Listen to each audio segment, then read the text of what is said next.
सम्मान किसका होना चाहिए और समाधि स्थल किसका बनना चाहिए, इस पर गंभीर चर्चा जरूरी है। क्या उस व्यक्ति का सम्मान होना चाहिए जिसके 10 वर्ष के कार्यकाल में 10 लाख करोड़ का घोटाला हो गया, 70,000 करोड़ का कॉमनवेल्थ घोटाला, 1,76,000 करोड़ का 2G घोटाला, 1,86,000 करोड़ का कोयला घोटाला। अगर आप पूरा देखें 2004 से 2014 तो लगभग 10 लाख करोड़ का घोटाला हो, और भी बहुत सारे घोटाले हो। क्या उस व्यक्ति का सम्मान होना चाहिए और उसका समाधि स्थल बनना चाहिए सरकारी पैसे से, जनता के पैसे से, जिसने संविधान की धज्जियां उड़ाते हुए 2004 में सत्ता मिलते ही, शपथ लेते ही एक नेशनल माइनॉरिटी एजुकेशन एक्ट बनाया और भारत में समुदाय विशेष को फायदा देने के लिए जो स्कूल थे, कॉलेज थे, engineering college, medical college, law college, उनको माइनॉरिटी स्टेटस देना शुरू कर दिया बिना माइनॉरिटी को डिफाइन किए हुए। कौन होगा माइनॉरिटी, 1% वाला, 0.5% वाला, वो डिफाइन नहीं किया। न भारत के संविधान में माइनॉरिटी डिफाइन है,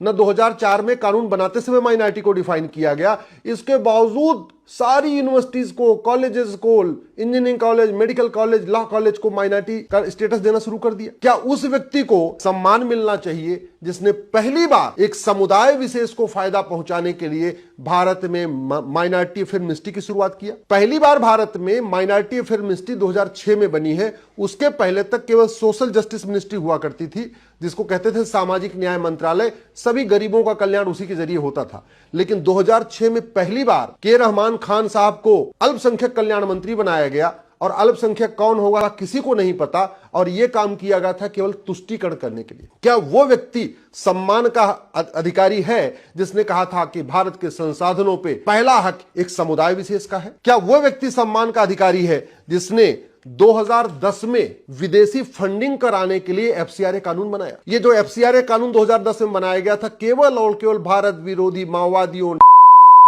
मिशनरियों, चरमपंथियों, अलगाववादियों, कट्टरपंथियों को फंडिंग कराने के लिए बनाया गया था 2010 में। और उसके बाद यहां एनजीओज की पूरी एकदम भरमार हो गई। हालांकि वर्तमान सरकार ने करीब 5 लाख एनजीओज का लाइसेंस रद्द किया, लेकिन फंडिंग अभी भी चल रही है। उस व्यक्ति को सम्मान मिलना चाहिए जिसने भारत को बर्बाद करने के लिए विदेशी फंडिंग का रास्ता खोला था। क्या उस व्यक्ति को सम्मान मिलना चाहिए जिसने 2012 में राइट टू एजुकेशन एक्ट को बदल के मदरसों को इस राइट टू एजुकेशन एक्ट के दायरे से बाहर निकाल दिया? जब राइट टू एजुकेशन एक्ट बना था तो मदरसे भी राइट टू एजुकेशन के दायरे में थे। 2012 में इस कानून में संशोधन किया गया, मदरसों को राइट टू एजुकेशन के दायरे से बाहर निकाला गया। किसके कहने पे किया गया था? जमीयत उलमा हिंद और पर्सनल लॉ बोर्ड के। प्रधानमंत्री कौन?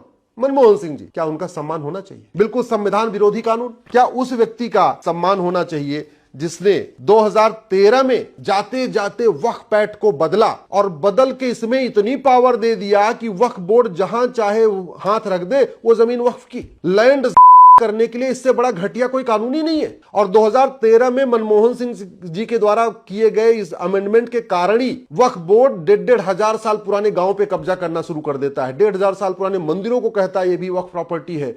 नदियों के किनारे, झील के किनारे, समुद्र के किनारे, हाईवे के किनारे, सबको वक्फ प्रॉपर्टी डिक्लेयर कर देता है। इस समय पूरे देश में जो पूरी तरीके से लैंड चला है उसका बड़ा कारण है 1995 में जो नरसिम्हा राव साहब ने अमेंडमेंट किया। उसके बाद सबसे बड़ा जो तेजी के साथ लैंड शुरू हुआ 2013 में जब नरसिम्हा राव, ये मनमोहन सिंह जी ने इस कानून में बदलाव किया। क्या उस व्यक्ति को सम्मान मिलना चाहिए जिसने 2013 में दिल्ली की प्राइम करोड़ों की लैंड को वक्फ प्रॉपर्टी को दे दिया, वक्फ बोर्ड को दे दिया? क्या उस व्यक्ति को सम्मान मिलना चाहिए जिसने यासीन मलिक का स्वागत किया, कश्मीर के अलगाववादियों का स्वागत किया, कभी इस बात की चिंता नहीं किया कि 1990 में जिन लोगों का नरसंहार हुआ उनको न्याय कब मिलेगा, उसकी चिंता नहीं किया, यासीन मलिक से हाथ मिलाते रहे? क्या उस व्यक्ति को सम्मान मिलना चाहिए जिसने 1984 में सिख दंगों में जो लोग मारे गए थे उनके परिवार को न्याय दिलाने के लिए कोई प्रयास नहीं किया? 10 साल प्रधानमंत्री थे, खुद भी सिख थे।